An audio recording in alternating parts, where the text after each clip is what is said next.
Hi everyone! Today we'll be talking about the greatest vocal group of all time. As you may be able to tell by my shirt, we're talking The Temptations. Now I've had the pleasure of spending the last 2 weeks listening to their discography to come up with the cream of the crop. I'm calling this, undeniably, the top 10 best The Temptations songs. And to stir things up a little bit, I'll have my pick for an overrated song at the end. But in the meantime, let's get to the top 10. The way you do the things you do, the way you do, oh baby. The Temptations would form in the Motor City of Detroit, Michigan in 1960 under the original, unflattering name The Elgins. It was really a merging of two rival vocal groups, the Primes and the Distants. From the former came baritone Paul Williams and tenor Eddie Kendricks. And from the latter came tenor baritone Otis Williams and bass Melvin Franklin, along with the original fifth member Elbridge Al Bryant. Once the group signed with Motown, they would rebrand to the name we all know, and would release 7 recordings in the next 3 years, without anything to show for it, with some referring to them at the time as the hitless Temptations. Things would change in 1964 in a big way. Bryant was becoming restless with the group's lack of success, and openly fought with the others, and would be fired after a tense altercation involving Paul and a broken bottle. His departure would open the door for tenor David Ruffin, and what is now known as the Classic Five lineup. The very same month, the head of Motown, Berry Gordy, would ask the crack team of creatives at the Hitsville, USA offices to come up with a hit for the group. The leader of the Miracle, Smokey Robinson, along with his band member Bobby Rogers, had a song they had been working on and offered it to the Five. Finally, the Temptations were hitless no more. The Way You Do the Things You Do would serve as the blueprint to the Detroit sound. Eddie Kendricks sings lead, with a silky falsetto, aided by the smooth backups of the remaining quartet over a simple soul-clapping rhythm. The lyrics like grade school romantic poetry. As pretty as you are, you could have been a flower. They're a little cheesy, but perfectly suited to the chipper tempo. James Jamerson's bass bobs along, with Earl Van Dyke's perky piano, and the band never really tries to steal the spotlight, serving as perfect accompaniments for the Five's dulcet voices to really marvel. With the magical Smokey Robinson melody and out-of-sight harmonies, The Way You Do the Things You Do introduced Motown to the masses. I'm losing you.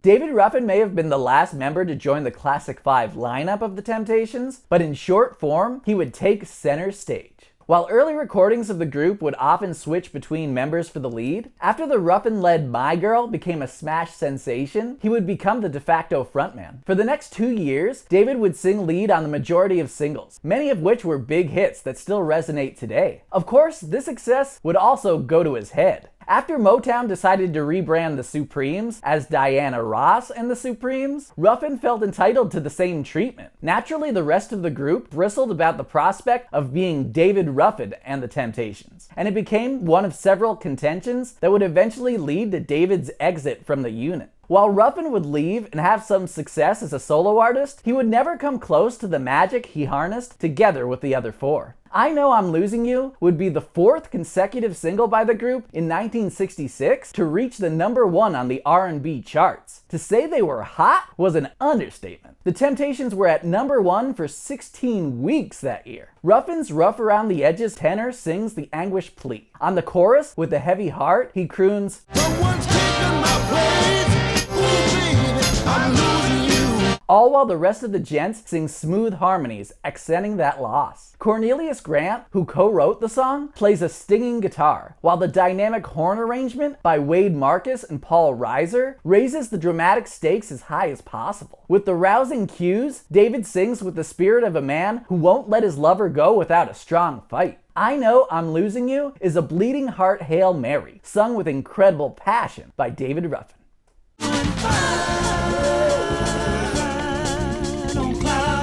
After Ruffin was fired from the group, he was quickly replaced by Dennis Edwards, formerly of the Contours. And I mean as quick as possible. It was the very next day. Shortly after that, the Temptations would completely reinvent their sound, from the tried and true Motown ballads to a genre they would help pioneer, psychedelic soul. In 1968, Otis Williams would introduce producer Norman Whitfield to the radical sounds of Sly and the Family Stone. At first, Whitfield dismissed the group, thinking they were a flash in the pan. But within weeks, he would change his tune and start producing songs with a new, far-out sound. Cloud9 would transform the Temptations from a slickly choreographed vocal group to leaders of a new groovy revolution. The song was written by Whitfield along with Barrett Strong, the man with the original Motown hit. The bold reinvention starts immediately, with scratchy wah-wah guitars, played by Dennis Coffey, and a busy, bubbling bass line from James Jamerson, pacing a funky, snapping breakbeat commanded by Uriel Jones. The hard-driving tempo, a distant cry from the Temp's typically smooth soul. In what would become the new normal for the group, the members share the lead vocals, similarly to the Family Stone, and by doing so, every singer gets a chance to stand out. The differences of their vocal cords, from Paul Williams' full-bodied cadence to Eddie Kendricks's floating upper register, creates lovely contrasts that really complement each other. And the new kid in town, Dennis Edwards, does not waste his golden opportunity, singing with a belly full of fire, a line that could apply to his situation. It's a dog-eat-dog world, that ain't no lie, ain't no lie. On Cloud9, the Temptations shed their prim and proper image to embrace a brave new vision of soul, where black power met flower power.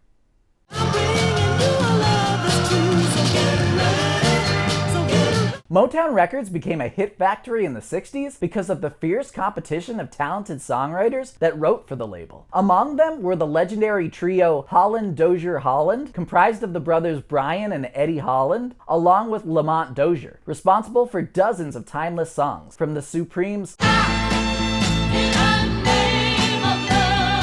to Marvin Gaye's How sweet it is to be loved by you. as well as the songwriting duo Ashford and Simpson, who wrote the classic duets Ain't no mountain high enough. and Ain't nothing like the real thing. not to mention a few other songs that don't begin with ain't. The Temptations were the holy grail of Motown, the ultimate prize for the hungry creative songwriters. Following the success of The Way You Do the Things You Do, Smokey Robinson would become the primary scribe for the Five. And during that time, he would pen incredible hits for the Temps, such as It's Growing, Since I Lost My Baby, and their signature tune, My Girl. Despite all that success, Motown owner Berry Gordy was a results-oriented man. And when Get Ready failed to enter the top 20, Smokey would officially lose his grip as the Temptations' leading producer. Whether it's performed by Rare Earth, the random white band on Motown in the 60s, or of course by the Classic Five themselves, Get Ready is a stomping pop stunner. Smokey designed it to be the answer to the dance craze The Duck. Its snappy drums, played by Benny Benjamin of the Funk Brothers, give the tempo a kinetic urgency to get down. It's deliriously upbeat. Eddie Kendricks belts out an amazing falsetto lead, with the friendliest warning imaginable.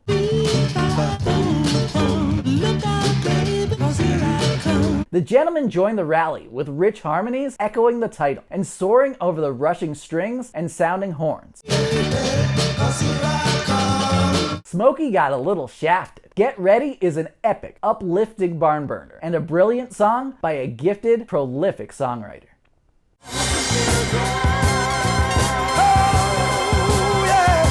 The man who replaced Smokey Robinson, Norman Whitfield, was no slouch though. Whitfield would guide the Temptations for the next 8 years, producing nearly all of their music, and adapting the band's style and music to suit the turbulent changing times of the late 60s and early 70s. Through most of the 60s, the golden era of Motown was filled with hits that featured featherweight pop and smooth soul ballads, mainly with lyrics concerned with relationships and young love. When Whitfield decided to embrace psychedelic soul, the lyrics needed to follow, with more serious, topical material that spoke to the era. His boldness would inspire Marvin Gaye to branch out into headier territory with his landmark masterpiece, What's Going On. On Ball of Confusion, That's What the World Is Today, the lyrics take stock of the craziness around them, from the Vietnam War to drug addiction, and searches for the soul of America. The Motown house band, the Funk Brothers, jam out a raging street saga, anchored by a persistent heavy bass played by Bob Babbitt. The Temptations pass the mic, from Eddie to Dennis to Paul, as they rap about racism, violence, and classism. On the chorus, the five join together to commiserate, That's what the world is today.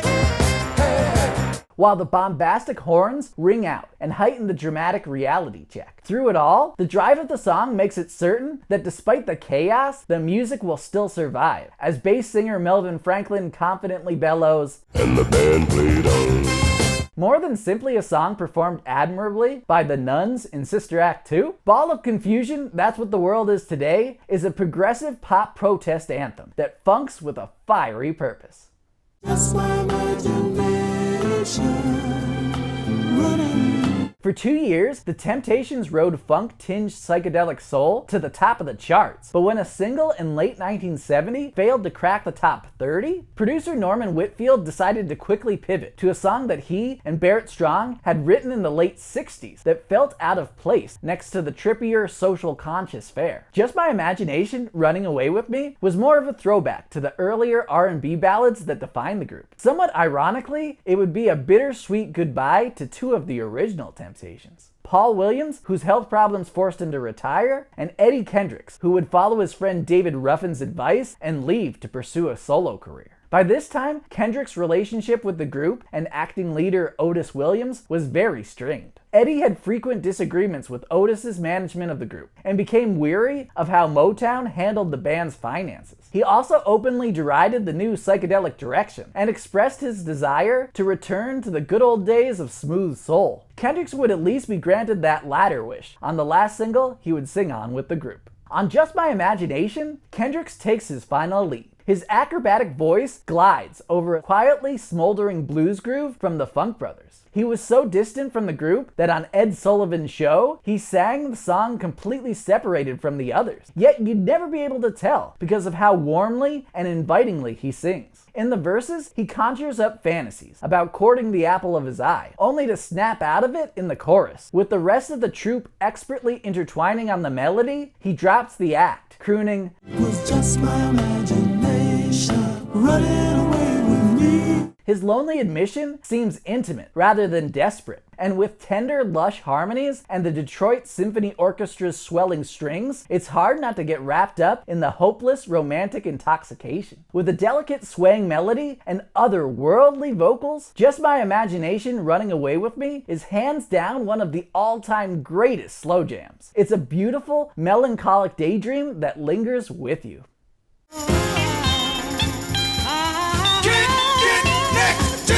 Just like there was a crack team of uber-talented songwriters and producers that kept churning out Motown's platinum hits, there was also an even larger pool of incredible session musicians who played on the records. The house band became known as the Funk Brothers, though at the time, it was basically all hands on deck of who was around the Detroit area. In the loving documentary that focused on the collective standing in the shadows of Motown, 13 specific musicians were noted as official brothers. However, the actual number of players is heavily disputed. The wiki page lists several dozen more who likely recorded on Motown classics. The Funk Brothers were previously anonymous because prior to 1971's What's Going On, studio musicians were not credited on albums. Who played on what song is based on imperfect recollections.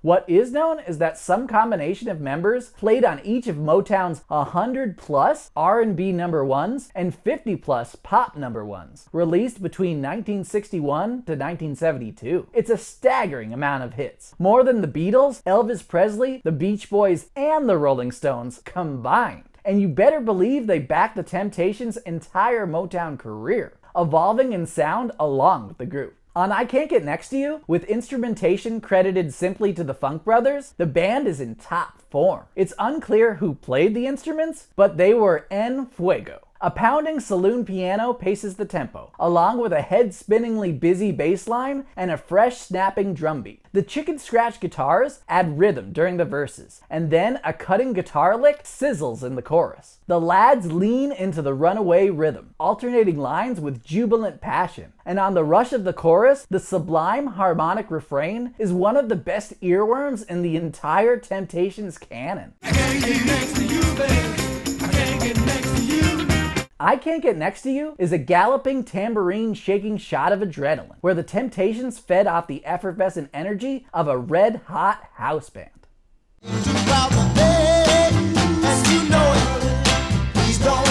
A label doesn't release hundreds of hit records without having incredibly discerning taste, and Friday mornings at Motown's Hitsville, USA offices were a tough crowd for songwriters. Here, the creative teams would meet to vote for or against potential new singles. Norman Whitfield had been working on a tune called Ain't Too Proud to Beg, but it was rejected twice, with Berry Gordy remarking it needed more story. Whitfield would record the song once more with the Temptations, though this time he instructed David Ruffin to sing it even higher, straining his vocal range, a tactic he would later repeat with Marvin Gaye on I Heard It Through the Grapevine. The pained expression in his vocal cords make Ruffin's singing seem even more raw and sincere. It sure sounded like a hit. But the tune would have the misfortune of going up against Smokey Robinson's tune with the group, Get Ready. Whitfield was furious when Get Ready was chosen, but after it failed to make the top 20, Ain't Too Proud to Beg was rushed out as the follow-up and sold like gangbusters, almost breaking into the top 10. With its success, Norman Whitfield was basically given the keys to the Cadillac, becoming the Temptations' primary songwriter and producer. On Ain't Too Proud to Beg, David Ruffin howls. I know you wanna leave me, but I refuse to let you go. As his arresting vocal leads a spirited R&B shuffle from the Funk Brothers. Even as our lovesick narrator seems distraught, the music is so chipper and upbeat. The upright piano chugs along, with buzzing brass, a percolating bass line, and a snappy backbeat. Ruffin's ecstatic vocals are perfectly matched by the group's sonorous backups.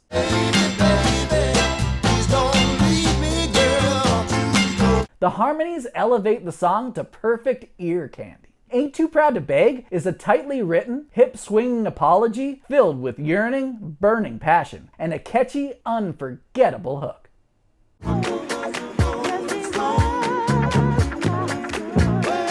Following Just My Imagination, Paul Williams would be replaced by Richard Street, formerly of fellow Motown act The Monitors, and Eddie Kendricks would be replaced by Damon Harris, who at the time was 20 years old, about a decade younger than the rest of the group. Harris idolized the Temptations so much in high school, he had a group called the Young Temps. By 1972, only 2 original members remained, leader Otis Williams and his bass man Melvin Franklin. With all the turnover, it wasn't surprising the band had a bit of an identity crisis for the better part of a decade. But that year, they put out their final #1 record, one so incredible, it almost pains me to put it as their #2. Norman Whitfield would originally record his and Barrett Strong's new tune with The Undisputed Truth, an underrated second-tier Motown band best known for their hit Smiling Faces Sometimes. After their trippy, bluesy version failed to make waves, Whitfield would take cues from the cinematic soul from the likes of Curtis Mayfield and Isaac Hayes and turn Papa Was a Rolling Stone into a 12-minute orchestral funk epic for the Temptations. The magnum opus starts with a thick, persistent bass line, while a dramatic string arrangement ratchets up the tension. The intro jams along for 4 whole minutes before vocals even join in, as it slowly simmers and builds, until Dennis Edwards starts with a dramatic story. It was the 3rd of September, that day I'll always remember. He ends the first verse asking his mother about his deadbeat father, and the quartet sing her words, testifying, Papa was a rolling stone, wherever he laid his hat was his home. The tempo picks up into a stomping 4/4 soul clap that carries the song along with rhythmic wah-wah guitar and echoey burst of dramatic horns. The 12-minute runtime gives the band room to breathe, with moody peaks and valleys, nearly reminiscent of electric jazz. But when it really starts swinging, the groove is unstoppable. On top of the swirling arrangement, the ensemble vocals are captivating, full of anguish and heartache, but with so much spirit and soul, as if learning about their painful past gives them the strength to carry onward and upward. Papa Was a Rolling Stone is an absolutely incredible rhythm and blues roller coaster ride filled with lush orchestration, a funky driving rhythm, and heartfelt words that hit close to home.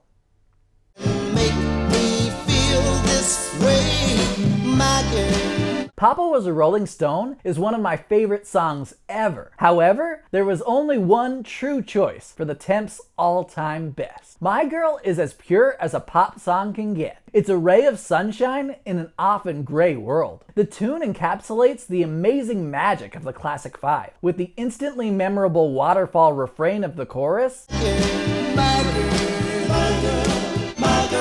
and those impossibly silky, angelic harmonies. The year prior, Smokey Robinson had written a song for Mary Wells, My Guy. Nothing you could do could make me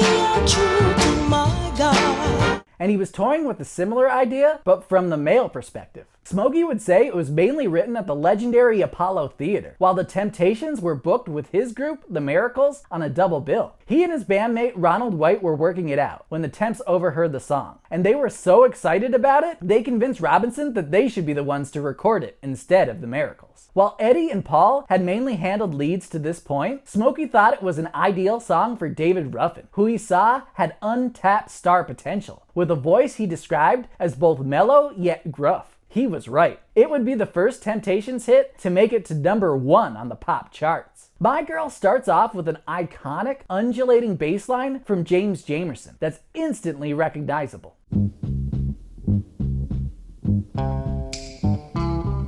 When Ruffin belts out the opening lines, the warmness in his honeyed vocals is mesmerizing. He coos, When it's cold outside, I've got the month of May. An austere arrangement keeps the focus squarely on the rapturous vocals, and the Temptations would become global superstars with their awe-inspiring performance. The demand was so high, they even recorded Italian and German sung versions. Imagine that. Even without direct translations, I'm confident that the powerful, romantic feeling of the fawning vocals and delicate strings could win over the most cynical-hearted of souls. The song's stunning beauty transcends language entirely. Music doesn't get much better than My Girl. It's a glorious dedication to unconditional love, with sugar-sweet vocals, a tender melody, and a rousing, bright production. My Girl is a timeless piece of pop perfection that radiates joy and positivity, and it's the Temptations at their very best. And now, I'll add 2 more songs that almost made the list. Gonna walk and don't look back.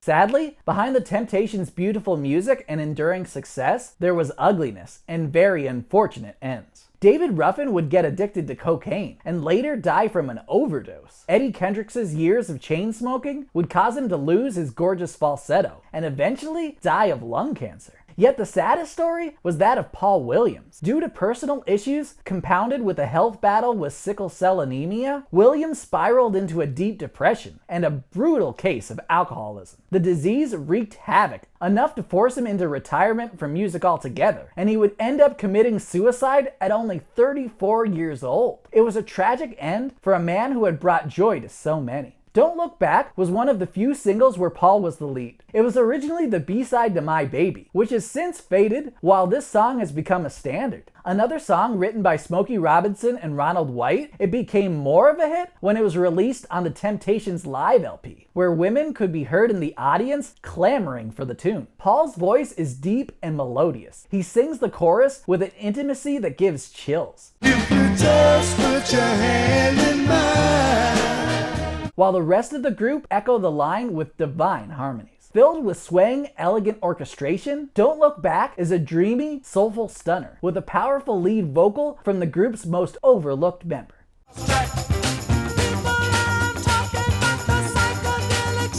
I have often wondered what kind of reactions happened when the Temptations went from their classic Detroit sound to the acid-soaked psych soul. Talk about a left turn. There had to be many who didn't understand. It's incredibly courageous to change so boldly when they already had a winning formula. I don't know how most people felt at the time, but years removed, the second act is a revelation. Psychedelic Shack has whining wah-wah guitars, borrowed from Jimi Hendrix, phase-shifting vocals, and a thundering wall of reverb drums. Its hook is simple, punchy, and oh so catchy.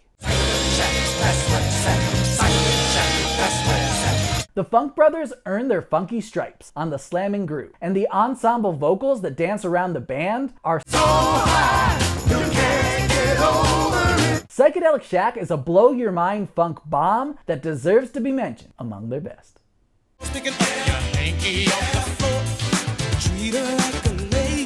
I really hope you share your top 10 lists with me. I would love to compare where other fans rank their best cuts. I've already listed an amazing dozen, but honestly, I could keep going. I'm dying to know how many people have Treat Her Like a Lady near the top of their list. Based on YouTube views, Treat Her Like a Lady is their third most popular song, even beating out the legendary Papa Was a Rolling Stone. Huh? A kitschy 80s electro club jam? Am I crazy? Cause I just don't get it. Treat Her Like a Lady was the first single to have Ollie Ollie Woodson, by my count, the 14th singer ordained as a Temptation. They really cycled through a few in the 70s. Woodson wrote the song with Otis Williams, and it was produced by Earth, Wind & Fire members Al McKay and Ralph Johnson, which might be the reason it sounds more like Boogie Wonderland than Motor City Soul. When I hear this song, I wonder if this is what some fans thought when they first heard their quick pivot to psychedelic soul. This ain't my Temptations. Treat Her Like a Lady followed nearly a full decade since their last real hit, 1975's Shaky Ground, co-written by Funkadelic's Eddie Hazel. That funky groove still kicks, and was a grittier take on their early 70s jams. Treat Her Like a Lady is a cheesy electronic dance track that tried to keep the old-timers relevant in the Ronald Reagan era. A generic drum machine loop plays for the whole track. It's an incessant, never-ending clap that is surrounded by cheap synthesizers playing a limp melody. The hook isn't particularly catchy, and the biggest offense may be the complete lack of solid harmonies. Outside of Woodson's showboating lead, the rest of the vocals are lost in the mix. For a group whose fantastic harmonies were their greatest strength, it's an odd choice to say the least. If it wasn't released as a Temptations track, I probably wouldn't be so hard on Treat Her Like a Lady. Its message of treating women with respect is certainly commendable. However, the song just doesn't sound remotely close to the golden standards sung by the immortal Classic 5. And it's utterly baffling to think this is one of their most popular songs. To me, it's a little overrated.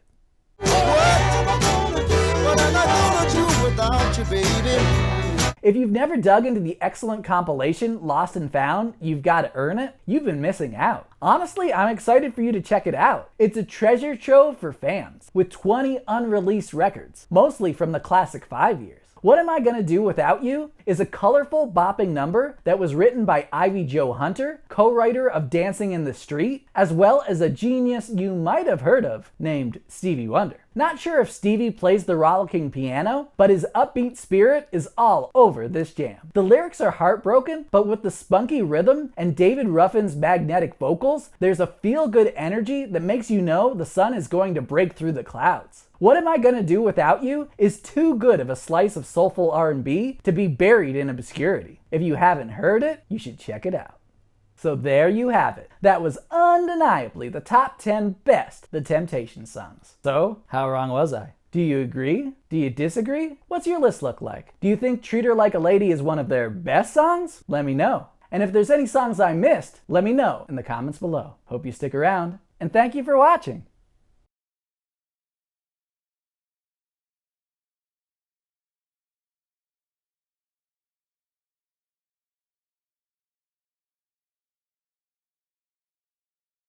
Can't get next to you, babe. Can't get next to you. So passionate. I can't get next to you. I can't get next to you, babe. I gotta get through it. That's like the creeper version. Can't get next to you, babe.